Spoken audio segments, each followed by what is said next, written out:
Well, I've had a very relaxing day today, sitting here in the bus while the young people I brought into New York have been doing their thing. They went to see a show.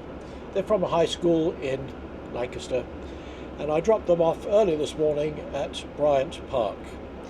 And now this afternoon I have to go and pick them up again. I'm supposed to be there at 4:45 for a 5 o'clock departure. So the question is, if you were driving this bus, what time would you leave? And there isn't an easy answer to that question because we have no idea what the traffic's going to do. The GPS says it's depending which route, a 14 or 16 minute drive to cover that 1 mile. But let's double that and make it 32 minutes, call it half an hour. Let's add 15 minutes to be on the safe side, in which case we should leave at 4 o'clock. And then it doesn't hurt to add a few more minutes on top of that. So now the time is 3:53 and we're just about ready to go. I put my headset on just in case the group leader calls me with any change of information. And I'll turn the camera around and you can enjoy the drive for the next mile or so.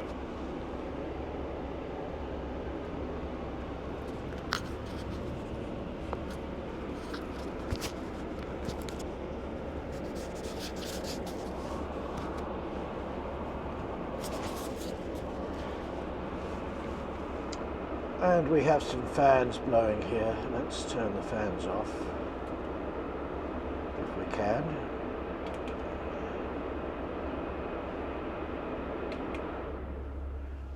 That's better. The fans are off and hopefully you can hear me.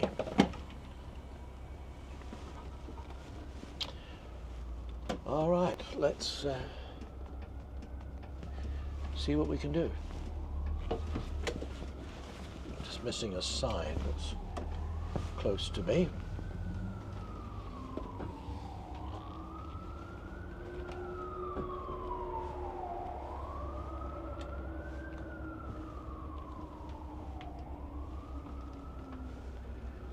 It is always fun being in New York, but you have to keep your eyes open. Of course, that is perhaps rule number one, driving anywhere. And we're going to do a tight turn here onto 39th Street, and we'll probably upset some people, because I probably won't make the turn if I'm in the far left lane. And these good drivers don't know that, but they're not driving a vehicle that's 45 feet long.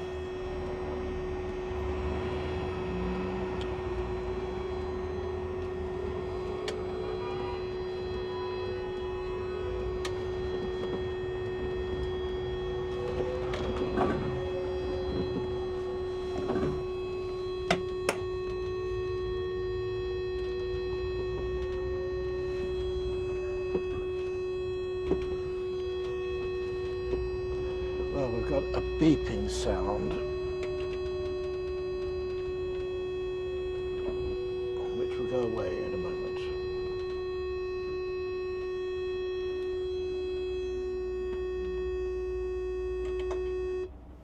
There we go. I had accidentally touched a button which altered the suspension setup, and we don't need to do that.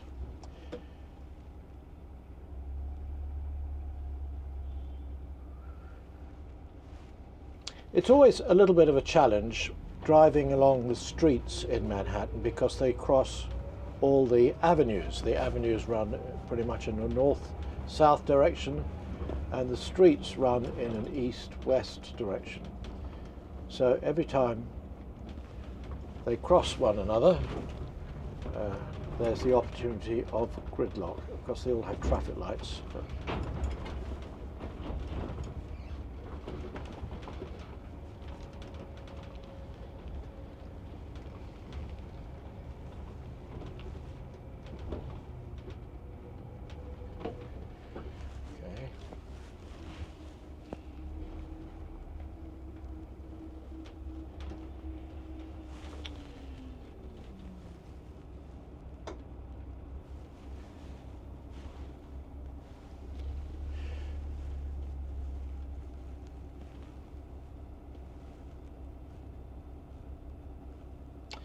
This little street we're crossing has the rather glamorous name of Tunnel Exit Street.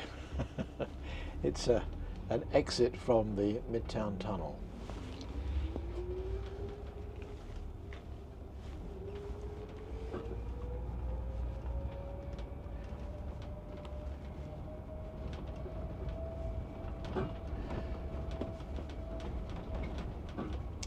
So this is 3rd Avenue, and I don't want to go too quickly if I'm going to get stuck with the back of the bus hanging into the intersection. So I want to make sure my exit is clear before I go into the intersection. And we are moving at lightning speed at the moment.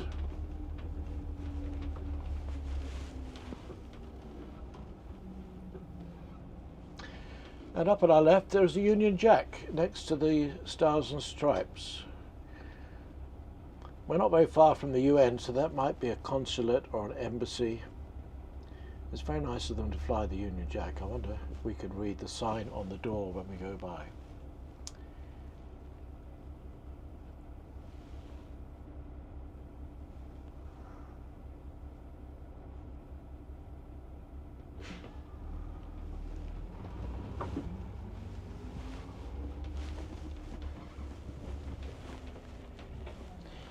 It is the English-speaking Union of the United States.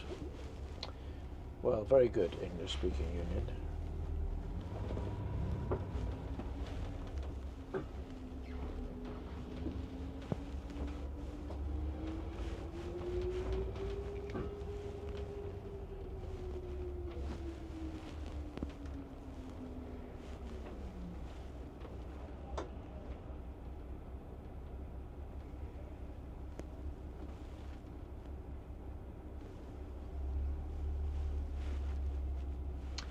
And the time is 4 o'clock, and we have gone 2.5 blocks,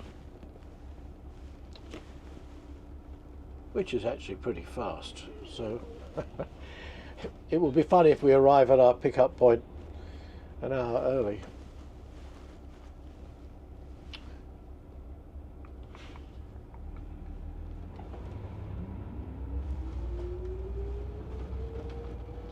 Of course we can't do that because an hour early would be 3:45, so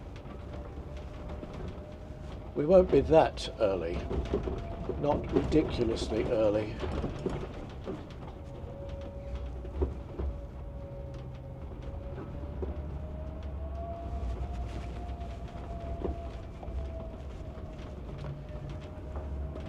I found that a camera at the front of a vehicle tends to create the impression that I'm driving much faster than I really am. So just so you know, in these streets going between the avenues, I'm just tootling along at about 10 miles an hour because I'm not in a rush.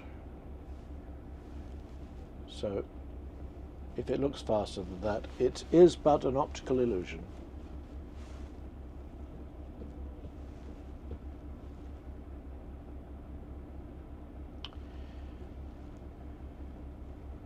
So the young man on the scooter in front of us on the left, I notice, is only wearing flip-flops, and I don't think I want to be on a motorcycle, front or back, with flip-flops on my feet. So let's hope he doesn't fall off.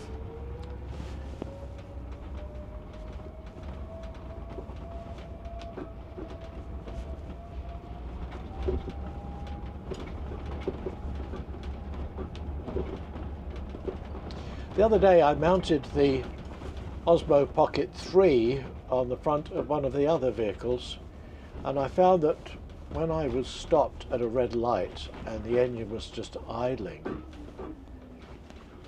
on that particular vehicle it just made too much vibration, and the camera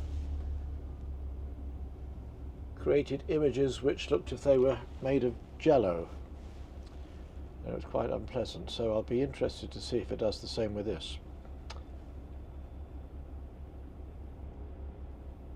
if it doesn't, then I imagine we can conclude that this vehicle has a smoother running engine than the other vehicle.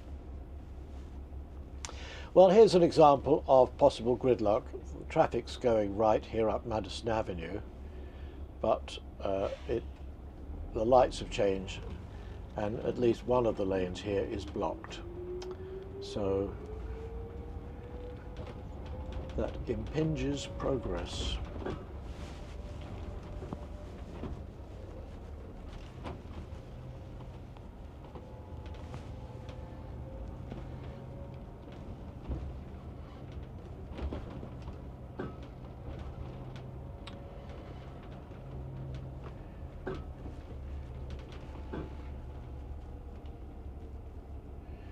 Well, if you're hungry or thirsty, here's a gentleman trundling down the road with a mobile food stand. I don't know whether he's finished for the day or whether he's just going to go and set up for the evening. Here's a diplomatic car. Well, not a diplomatic car, but a car that is being used by a diplomat. It has pale blue diplomatic registration plates on it.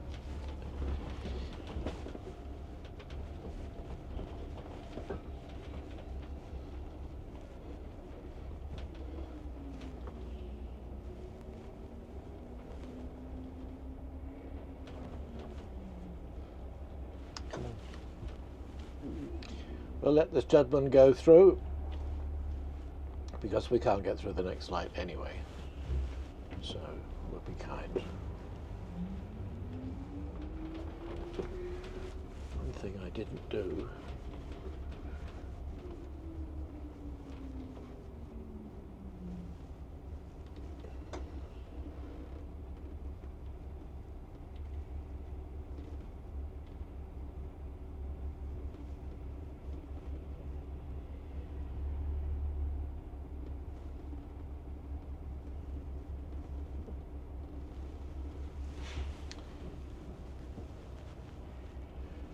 with COVID, various regulations changed and restaurants needed more space to operate and fresh air and so on. And so a lot of restaurants were permitted to extend out into the road. So quite often we see these huts sticking out and taking out a lane of traffic, which I'm sure is very nice for the restaurants.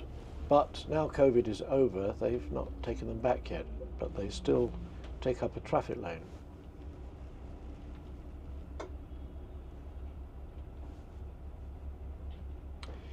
And so here there's a parking lane for traffic on the left, there's a cycle lane, there's vehicles parked on the right, and so the actual lanes for moving traffic is reduced to one.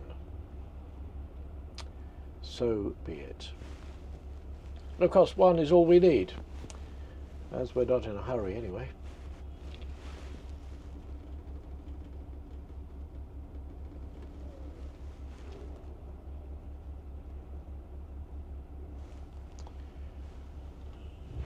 I wondered if the FedEx guy was going to go. He's not ready yet.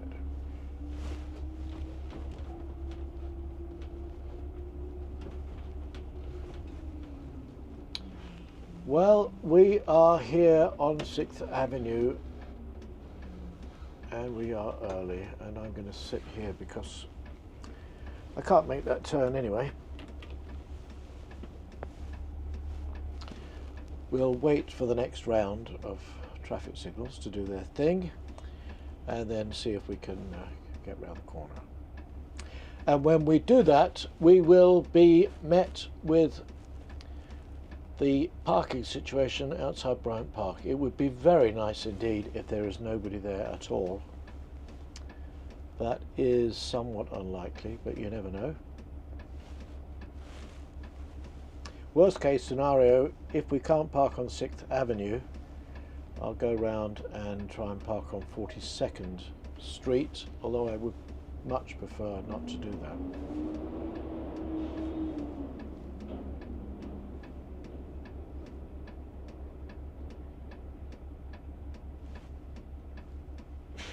All right, here we go.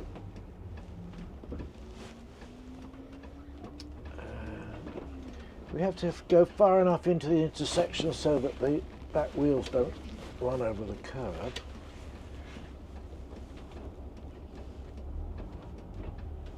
And the question now is this gentleman in the truck actually parked? Or is he going to turn right? I think he's going to turn right.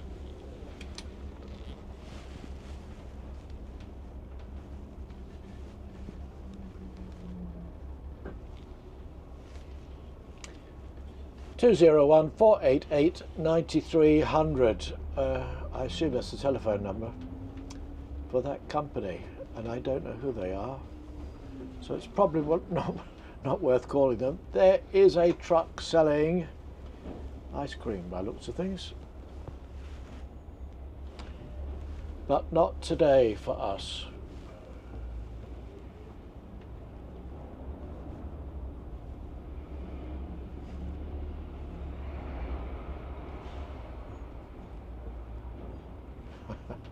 That lady wasn't very happy with that guy. She thought he was going to hit him. Well, this is looking good. There is a taxi in my space, but that's okay. I can nudge him forward a little bit, and we'll see what happens. There are buses, regular city buses that pull in here, but hopefully we can stick ourselves on the end, and I'm hoping this bus is not going to take my space.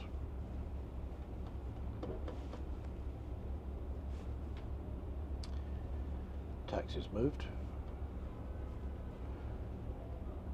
Well, it's a Wednesday. It's fairly busy.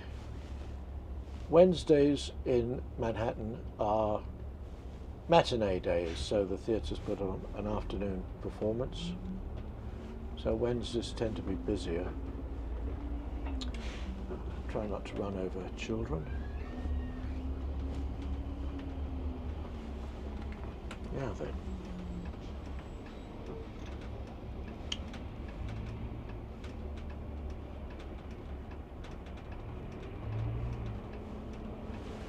I want to be just off the pedestrian crossing with the back of the bus. And I think that will do it there. Okay, the Eagle has landed. Let's talk to you face to face. Well, that went much faster than I expected. So it's 10 minutes past 4, so what did it take? 20 minutes or so. So now the secret is to hide for the next half an hour. So I will switch on stealth mode, and hopefully the fine NYPD officers will not even notice me.